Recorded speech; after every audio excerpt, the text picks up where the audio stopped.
ज़्यादा करना है।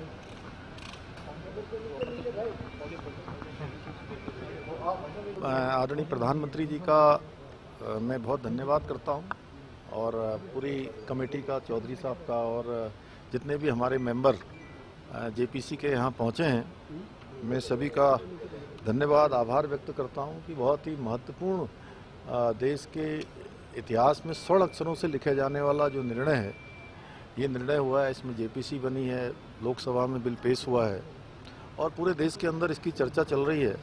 कल से कमेटी यहाँ आई हुई है और कमेटी के सामने हमने राज्य में किस प्रकार से चुनाव में हमें चुनौतियों का सामना करना पड़ता है, कौन कौन से जो जून, जुलाई, अगस्त, सितंबर 4 माह हमारे लिए वर्षा काल वाले, आपदा काल वाले ऐसे माह का भी हमने जो है अपने राज्य की जो समस्या है उनको बताई है।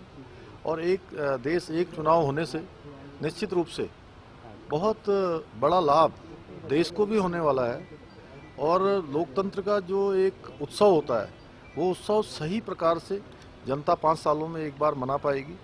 और 1967 तक ये लगातार इस प्रकार से एक साथ चुनाव होते रहे हैं और अभी भी उड़ीसा में इस वर्ष भी और इससे पहले वर्ष 2019 में भी एक साथ चुनाव हुए। बहुत ऐतिहासिक डिसीजन है और हमारी तरफ से यहाँ से राज्य के अंदर हम लोगों ने पहले भी इस प्रकार की जो है बैठकें की हैं, अनेक कार्यक्रम यहाँ पर आयोजित किए हैं।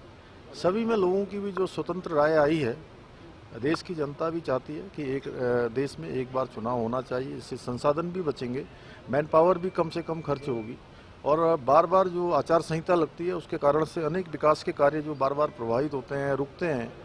और अब मैं पिछले अगर 3 सालों की ही बात करूं, 2022 के बाद राज्य में 175 दिन से अधिक दिनों तक जो है आचार संहिता प्रभावी रही है, जिसके कारण से अनेक जनहित के काम, अनेक ऐसे निर्णय जो हम ले सकते थे नहीं लिए गए थे, नहीं ले पाए आचार संहिता के कारण। अभी पंचायत के चुनाव होने हैं, उसमें भी हमारी लगभग 1.5-2 महीने तक आचार संहिता रहेगी।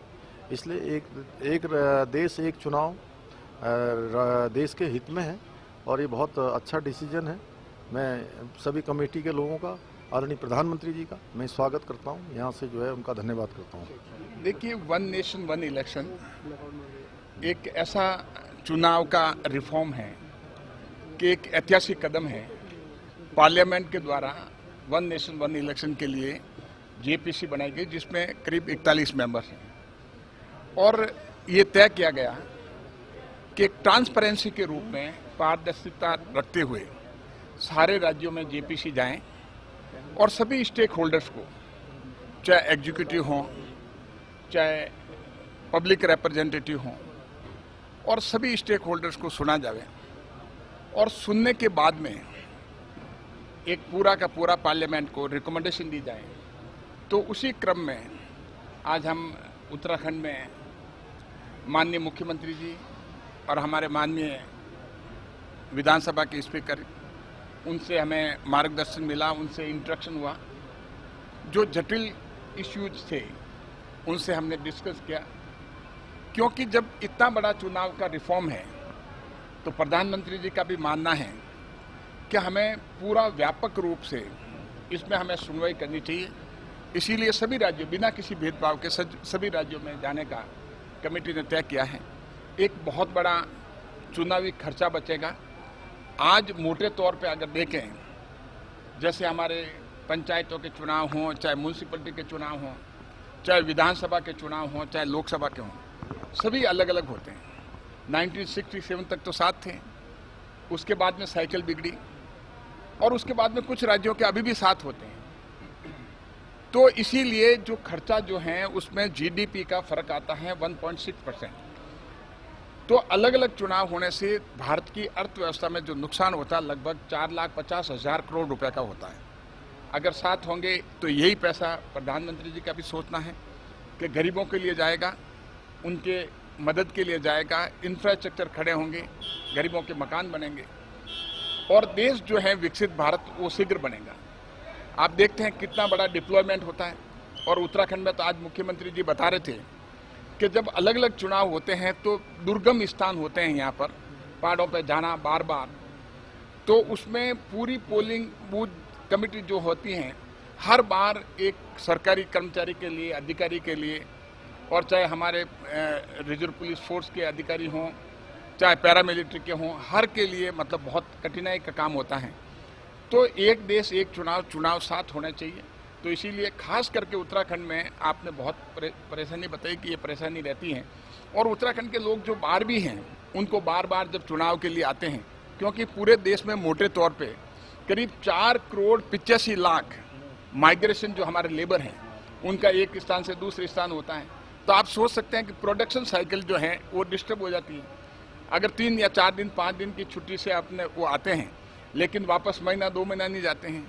तो चारा पूरा मिला करके इंडस्ट्री का जो है डेवलपमेंट, बैंक्स का जो लोन है वो टाइम पे नहीं होना, तो हर तरह से बहुत व्यापक, क्योंकि बहुत बड़ी बात है इसमें अगर देखा जाए तो जो रामनाथ जी, हमारे पूर्व माननीय राष्ट्रपति रामनाथ जी कोविंद जी ने, उस कमेटी ने जो रिपोर्ट दी है, ये सारी बातें उसमें आई हैं। तो उसमें उन बातों को लेकर करके हम चाहते हैं कि इकोनॉमिक एस्पेक्ट जो हैं उसको और देखा जाए। आज की तारीख में मोटे तौर पे ये सोचते हैं कि एक साथ चुनाव नहीं होने कितना 15,000 करोड़ का खर्च होता है, लेकिन सवाल 15,000 करोड़ का नहीं, हम ये देखते हैं कि ये भी, इसका भी जस्टिफिकेशन क्यों है। लेकिन अगर इसका जस्टिफिकेशन अगर हो भी तो भी, लेकिन इनडायरेक्ट इम्पैक्ट जो है, डायरेक्ट इम्पैक्ट तो ये है जो रिकॉर्डेड मनी हम बता दिया, लेकिन इनडायरेक्ट इम्पैक्ट जो है देश की इकोनॉमी पे है वो तो हम क्वांटिफाई कर ही नहीं पा रहे।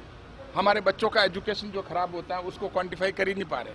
टीचर्स लगते हैं, वोटर लिस्ट जो बनती हैं, पंचायत चुनाव की और म्यूनसिपलिटी चुनाव की अलग, विधानसभा की अलग, लोकसभा की अलग, हर बार टीचर्स को काम में लिया जाता है।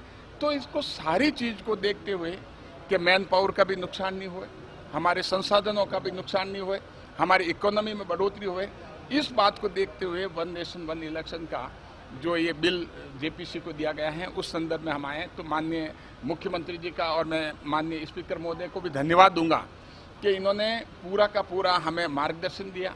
हमारे सभी मेंबर से बहुत ही अच्छा इंटरेक्शन हुआ। हम सभी पार्टी लाइन से ऊपर उठ कर करके देश हित में ये काम हो रहा है, पार्टी हित बाद में, पहले देश हित, नेशनल इंटरेस्ट फर्स्ट रख कर करके सामने हम सभी लोग काम कर रहे हैं। बहुत बहुत धन्यवाद।